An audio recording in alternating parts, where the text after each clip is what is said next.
Hi friends मु मनोज जदि आप घर पुओ जन्म होगी आपको मिले 10,000 जदि आप झील जन्म होगी आपको मिले 12,000 एक मु नुहे कहते आम राज्य सरकार गोटे नुआ योजना नुआ स्कीम आणिक जो थे आप घर गोटे छोट छुआ कि नवजात शिशु जन्म होगी खास कर पुओ जन्म होती आपको 10,000 टका मिले जदि आपको झील जन्म होगी आपको मिले 12,000 तो कौन रही स्कीम और कौ स्कीम माध्यम आपने सुविधा पाइपर आज आम डिटेल्स कथा तो आज वीडियो बहुत इंटरेस्टिंग अच्छी बहुत हेल्पफुल अच्छी तो वीडियो को स्किप न कर बना निश्चय देखो तो वीडियो भल लगे वीडियो लाइक करना जब चैनल को नुआ विजिट कर आगे इंटरेस्टिंग हेल्पफुल कंटेंट देखा चाहते तो प्लीज चैनल को सब्सक्राइब करनी पाखे ऑल सेट करनी जहाँफल आगे आम ये वीडियो सब प्रथम देखिए आप बहुत सारा भाई मैंने जो कि वीडियो को वाच कर शेयर कर लाइक कर चैनल को सब्सक्राइब करना तो जो मैंने आसान चैनल को सब्सक्राइब कर देखिए आपको केते लोग चैनल को सब्सक्राइब न करके आम वीडियो देखुं तो प्लीज चैनल को सब्सक्राइब करनी जब आपको डाउट अच्छे कौन से डीएम करेंगे इंस्टाग्राम लिंक आपको वीडियो डिस्क्रिप्शन बॉक्स देखा मिल जाए सोशल मीडिया चैनल लिंक आपको वीडियो डिस्क्रिप्शन बॉक्स देखा मिल आराम से फॉलो मजा करेंगे कौन बस क्लब अच्छे कौन बक्स निजर मतामत देपारे तो फिर चैनल को वीडियो को स्टार्ट करिए।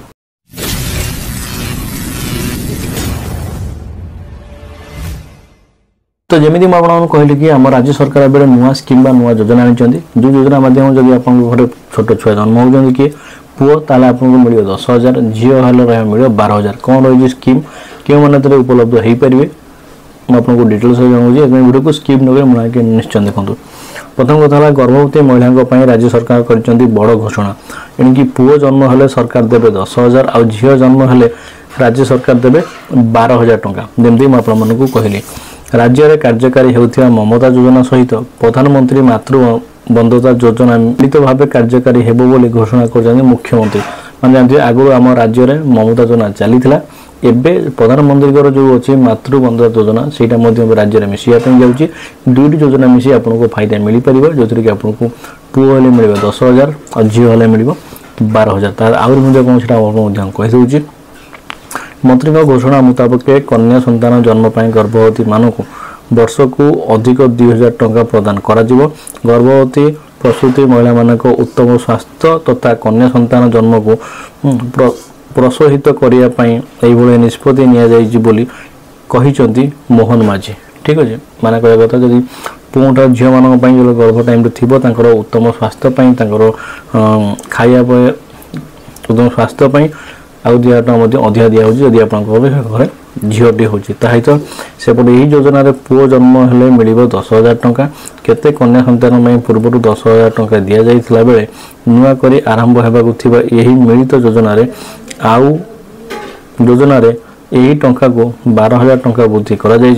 सर्वाधिक 2टी संतान जन्म क्षेत्र में यही सहायता मिलियो बोली घोषणा करिसेंती मुख्यमंत्री मोहन माझी आगुरी झील 10,000 मिलूला किंतु जेहेतु 2टी योजना एकाठी मिसी जाइए गोटे हो जाइए ममता योजना और प्रधानमंत्री मातृबंधु योजना से आपको 2,000 टका एक्सट्रा मिल खास कर झील मानक जब आप घर कि झील कन्या की जन्म होती पुओ हेले नुह पुओ जो 10 को 10 कि झील हेले आपको एक्सट्रा मिल सहित राज्य में सरकार यही योजन सहायता करुवा अंगनवाड़ी कर्मी को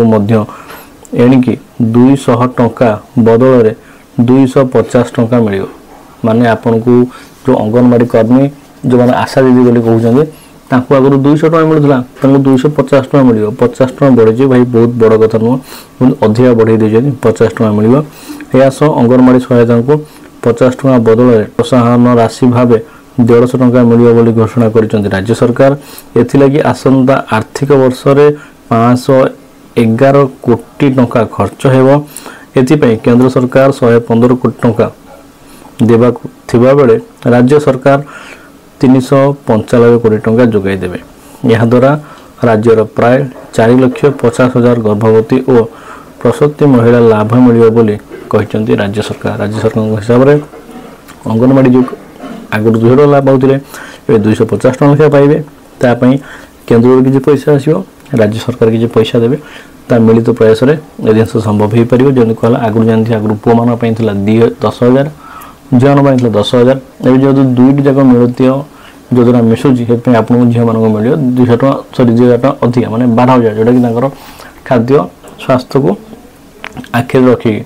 पूरा डिटेल्स राज्य सरकार तरफ पुओ हेले आपन केतरा मिलियो झियो हेले आपन केतरा मिलियो मो डिटेल्स मध्ये कहिदेली जो आशावाड़ी अछंदी से मान थारु आठा डिटेल्स बुझी नहीं पारिबे से मान पाखरे मध्ये निश्चय ए डिटेल्स थिबो आ ऊपर कि केमती आ कोन करा जिवो तो आशा करी वीडियो निश्चय भल लगी जब भल लगी लाइक एंड शेयर करने में चैनल सब्सक्राइब करना पुणी देखा आगे इंटरेस्टिंग वीडियो तो रोचु जय हिंद।